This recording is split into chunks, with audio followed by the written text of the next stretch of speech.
Hello नमस्कार दोस्तों। आप लोग कैसे हैं? आई होप कि आप लोग अच्छे होंगे और आप लोगों की तैयारी भी अच्छी चल रही होगी।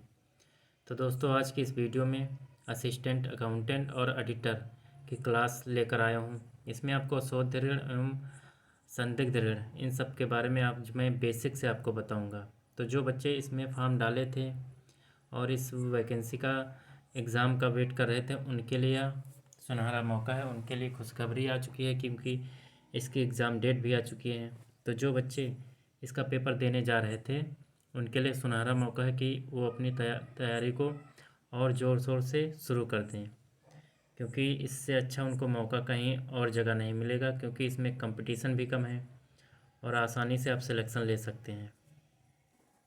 तो इस वीडियो को पूरी देखना और जो भी बच्चे हमारे चैनल पर नए हैं तो वीडियो को लाइक शेयर और चैनल को सब्सक्राइब कर लेना और अपने उन दोस्तों को भी यह वीडियो शेयर कर देना जो लोग इसका पेपर देने जा रहे हैं। तो उनके लिए यह पेपर की दृष्टि से बहुत ही इम्पोर्टेंट क्लास रहेगी। तो इस वीडियो को लास्ट तक ज़रूर देखना।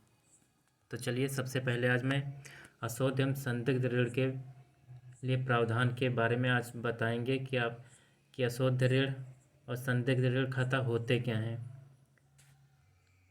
चलिए क्लास को स्टार्ट करते हैं। तो सबसे पहले देखते हैं कि अशोध एवं संदिग्ध ऋण खाता होता क्या है।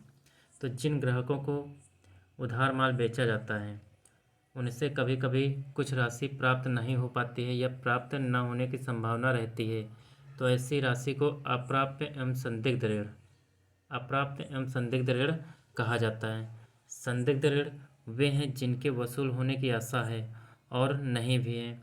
ग्राहकों को राशि प्राप्त न होने के कारण, जैसे कि ग्राहकों का दिवालिया होना, जैसे कि कोई ग्राहक है आपकी राशि वापस नहीं कर पा रहा है, ना ही उसको उसकी कंडीशन है वापस करने की, तो उसका रीज़न क्या है, कारण क्या है कि क्यों नहीं वापस कर पा रहा है। तो उसका रीज़न है जैसे कि वह दिवालिया हो गया, ग्राहकों की आर्थिक दशा अत्यंत खराब हो जाना, ग्राहकों का कारोबार बंद हो जाना, उनकी संपत्ति का नष्ट भ्रष्ट यानी संपत्ति नष्ट भ्रष्ट हो गई उसकी, इस कारण से वह अपना पैसा आपको नहीं दे पा रहा है, ऋण नहीं चुका पा रहा है। तो ये सभी कारण हैं। और एक और पॉइंट है कि देनदारों से जो राशि प्राप्त होने की संभावना नहीं है उस राशि को अशोध ऋण खाते में डेबिट कर दिया जाता है। किसमें? अशोध ऋण खाते में। ये लाइन बहुत इंपॉर्टेंट है। अशोध ऋण खाते में उसको डेबिट कर दिया जाता है क्योंकि वह एक हानि होती है। क्या होती है? वह एक हानि होती है। चलिए आगे आगे नोट में देख लीजिए, ये बहुत ही इंपॉर्टेंट लाइन है। क्या कह रहा है कि कंपनी अधिनियम 1956 के अनुसार अशोध ऋण संचय एवं अन्य विशेष प्रकार के संचय के स्थान पर प्रावधान शब्द का प्रयोग किया गया है। यह परंपरा एकाकी व्यापार एवं फर्म में भी आ गई है, अतः यहाँ सभी प्रश्नों में संचय की जगह प्रावधान शब्द का प्रयोग किया गया है। प्रश्न में संचय या प्रावधान कोई भी शब्द प्रयोग किया जाए, प्रश्न लगाने की विधि एक जैसी ही रहेगी।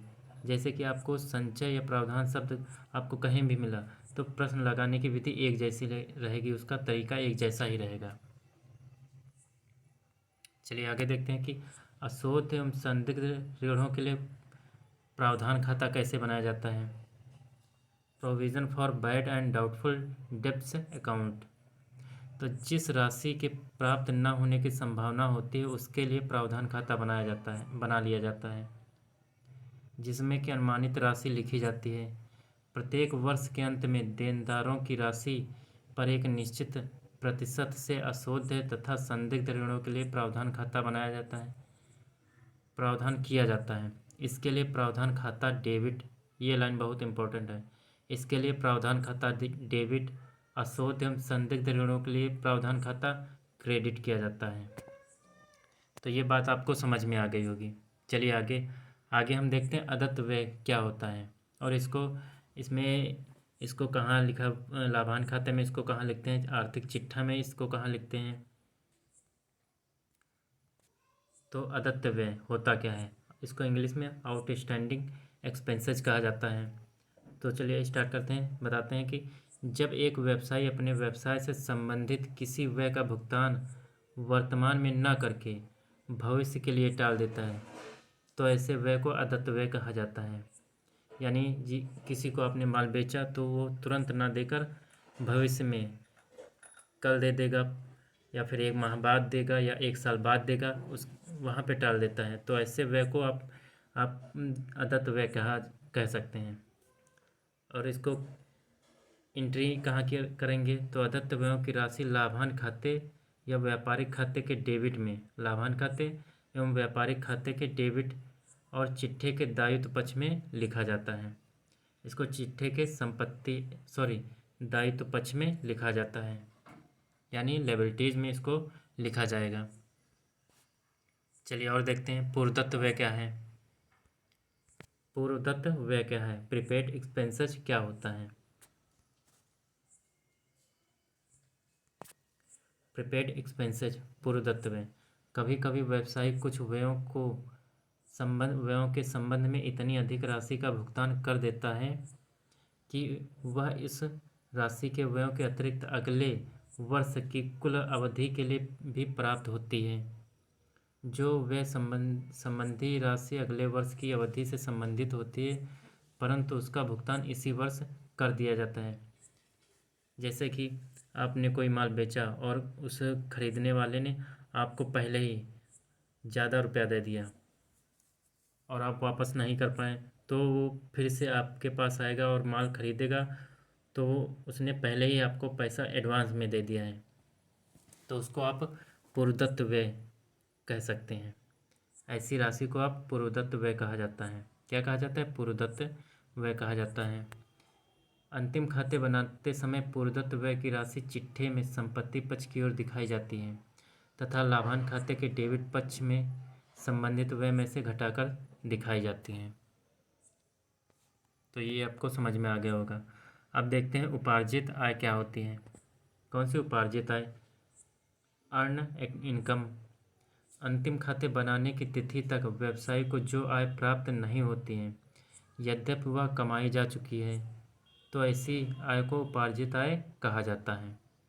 उपार्जित आय जो प्राप्त नहीं हुई है लाभांश खाते के डेबिट में और चिट्ठे में संपत्ति पक्ष की ओर दिखाया जाता है। यदि उपार्जित आय जो प्राप्त नहीं हुई है उसको लाभांश खाते के डेबिट पक्ष में लिखा जाता है और चिट्ठे में उसको संपत्ति पक्ष में लिखा जाता है। ये हो गया आपका उपार्जित आय। चलिए आगे देखते हैं। आगे आपके 10 क्वेश्चन हैं, तो ये क्वेश्चन इसी से संबंधित क्वेश्चन है। तो आपको आप पहले स्टार्टिंग में आपने बेसिक से थ्योरी पढ़ी, अब क्वेश्चन पढ़िए। क्वेश्चन नंबर 1 क्या कह रहा है, अशोध ऋण प्रदर्शित किया जाता है। बाय डेप्थ इज सोन ऑन, अशोध ऋण प्रदर्शित किया जाता है। कहाँ पे प्रदर्शित किया जाता है, लाभांश खाते के डेबिट पक्ष में, लाभांश खाते के क्रेडिट पक्ष में, या फिर तुलन पत्र के परिसंपत्ति पक्ष में, यानी asset side for of balance sheet. Option D, तुलन पत्र में देनदारियों के पक्ष में, liability side of balance sheet. तो ये आपको बताना है कि इसको किस साइड में लिखा जाता है। अशोध ऋण प्रदर्शित किया जाता है, इसको किस साइड में प्रदर्शित किया जाता है, तो इसको आप लाभांश खाते के डेबिट पक्ष में लिखते हैं। कहाँ पे, लाभांश खाते के डेबिट पक्ष में। ऑप्शन ए सही है, ऑप्शन ए सही है। चलिए अगला क्वेश्चन।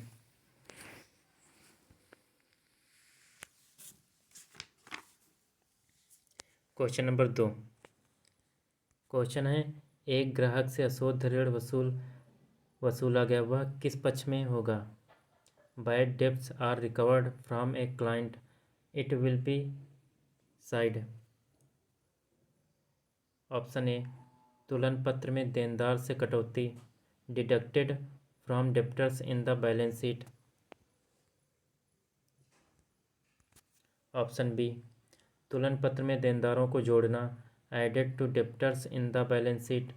ऑप्शन सी, लाभांश लेखा में क्रेडिट किया गया, credited to profit and loss account. Option D, तुलन पत्र में इस तरह से दर्ज किया जाएगा, will be entered as such in balance sheet. तो आपको ये बताना है कि ये कहाँ पे जाएगा। एक ग्राहक से जो अशुद्ध ऋण वसूला गया है उसको किस पक्ष में लिखा जाएगा? चलिए बताइए। तो उसको आप लाभांश खाते के क्रेडिट साइड में लिख सकते हैं। इसको लिखा ही जाता है, लिख कह सकते हैं, लाभांश खाते में क्रेडिट साइड लिख सकते हैं। ऑप्शन सी सही है। अगला क्वेश्चन, क्वेश्चन नंबर 3। क्वेश्चन 3 क्या कह रहा है? किसी ऋण के अशुद्ध होने पर उसकी राशि को क्रेडिट किया जाएगा अशुद्ध ऋणों का प्रावधान खाता में, अशुद्ध ऋण खाता में, विक्रय खाता में, या फिर देनदार खाता में। इसको कहाँ किया जाएगा बताइए? तो इसका सही आंसर है ऑप्शन डी, देनदार खाते में।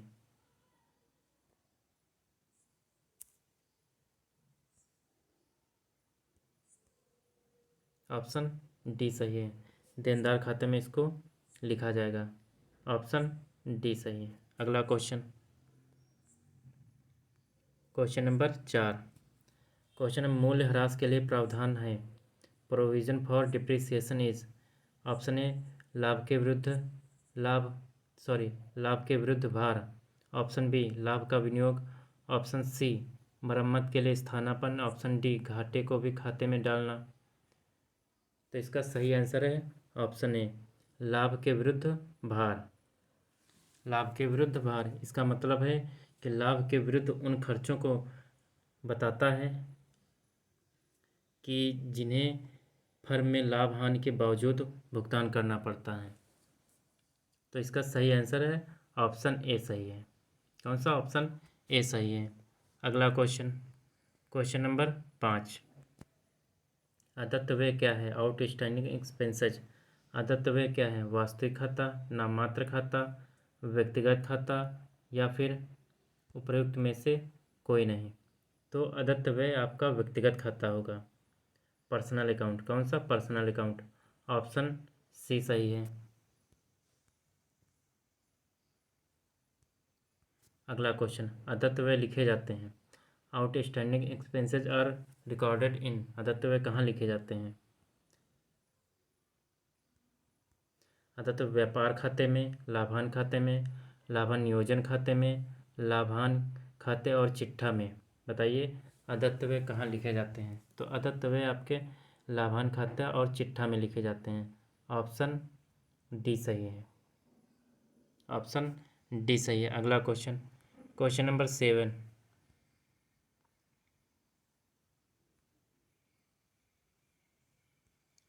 क्वेश्चन नंबर 7, अग्रिम प्राप्त आय मानी जाती है एक संपत्ति के रूप में, एक आय के रूप में, एक व्यय के रूप में, या फिर एक दायित्व के रूप में।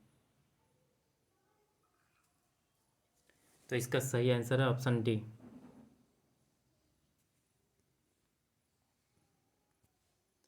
ऑप्शन डी सही है। संपत्ति एक दायित्व के रूप में मानी जानी जाती है। अग्रिम आय एक दायित्व के रूप में मानी जाती है, अग्रिम आय एक दायित्व के रूप में मानी जाती है। ऑप्शन डी सही है। अगला क्वेश्चन, क्वेश्चन नंबर 8। ह्रास लगाया जाता है चल संपत्ति पर, कार्यहीन संपत्ति पर, कार्यशील संपत्ति पर, या फिर स्थायी संपत्ति पर। तो इसका सही आंसर है ऑप्शन डी, स्थायी संपत्ति पर लगाया जाता है। ऑप्शन डी सही है। अगला क्वेश्चन, क्वेश्चन नंबर 9। क्वेश्चन है पूंजीगत व्यय से प्राप्त होता है अल्पकालीन लाभ, दीर्घकालीन लाभ, अति अल्पकालीन लाभ, या फिर उपरोक्त में से कोई नहीं। तो पूंजीगत व्यय से प्राप्त होता है दीर्घकालीन लाभ। कौन सा? दीर्घकालीन लाभ। ऑप्शन बी सही है। अगला क्वेश्चन, क्वेश्चन नंबर 10। क्वेश्चन है 10, ख्याति क्या है? गुडविल इज चल संपत्ति, अचल संपत्ति, अमूर्त संपत्ति, या फिर कृत्रिम संपत्ति। चल संपत्ति आपकी अमूर्त संपत्ति होगी। ऑप्शन सी सही है, ख्याति आपकी अमूर्त संपत्ति होगी। ऑप्शन डी सही है। तो दोस्तों यह वीडियो कैसी लगी? अगर वीडियो अच्छी लगी हो तो वीडियो को लाइक शेयर और चैनल को सब्सक्राइब ज़रूर करना। धन्यवाद।